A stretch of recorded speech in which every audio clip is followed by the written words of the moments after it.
ka bụzi maka ọnwụ mmadụ.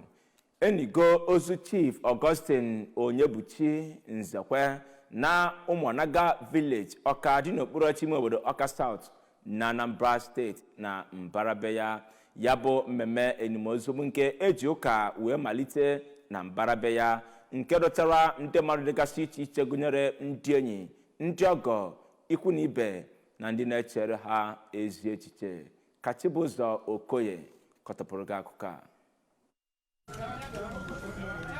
Tupu akabara ya ụka onye nwụrụ anwụ eburuli ụzọ buru ozu Nzekwe onye ji efedulokoro wee malụ wee buga na obi eze Awka bụ Obi Gibson Nwosu ka ndị echichi ibe ya hụ ya anya ikpeazụ dịka o si dị na omenala Awka maka na ọ bụbu onye echichi tutu ọla mmụọ ebe ọ bụ onye nọchitere anya Obi Nwosu bụ Onowu Awka Injinia Benjamin Okoye onye kọwara ya bụ onye nwụrụ anwụ dịka odogwu nwoke nke obodo Awka ma Rosa Olise bi n'igwe ka ọ nara mkpụrụ obi ya na ndokwa mgbe a na-akara ya ụka ọnwụ nke akara na be ya nke ọ bụ onye nọ n'isi ya bụ Archdeacon nke Cathedral Church of St. Faith Awka Venerable Samuel Okonkwo na ndị ụkọchukwu ndị ọzọ ka onye kwuru okwu Chukwu bụ Venerable Dr. Michael Olorundare onye si All Saints Anglican Church First Town Diocese of Lagos West onye kwuru okwu si ka mkpụrụ obi gị ghara ịgbagharị kwuru na ọnwụ bụ ihe ga-abịara onye ọbụla dị ndụ. Dọkịta Olorundare gara n'ihu wee kọwaa Maazị Nzekwe dịka odogwu nwoke biri ndụ ya n'ife Chineke nakwa inyere mmadụ aka ma gwazie ndị dị ndụ ka ha na-ebi ndụ ka ụwa ọ ga-agwụ taa maka na o nweghị onye mara mbọsị ọ ga-anwụ.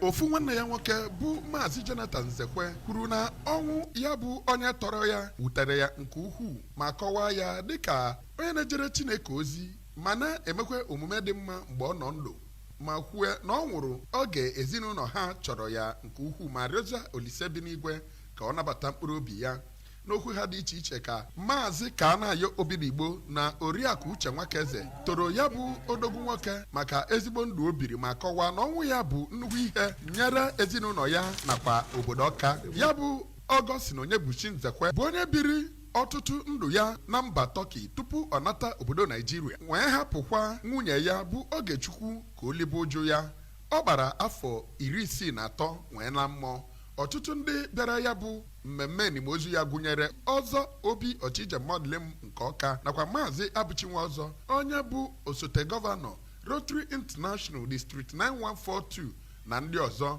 ebe ọ bụkwa ịbịa mgbalụ bụ ihe kacha pụta ihe n'oge a mere ya bụ mmemme akwamozu site n'Awka. Aha m bụ Chibụzọ Okoye maka akụkọ ụwa ABS.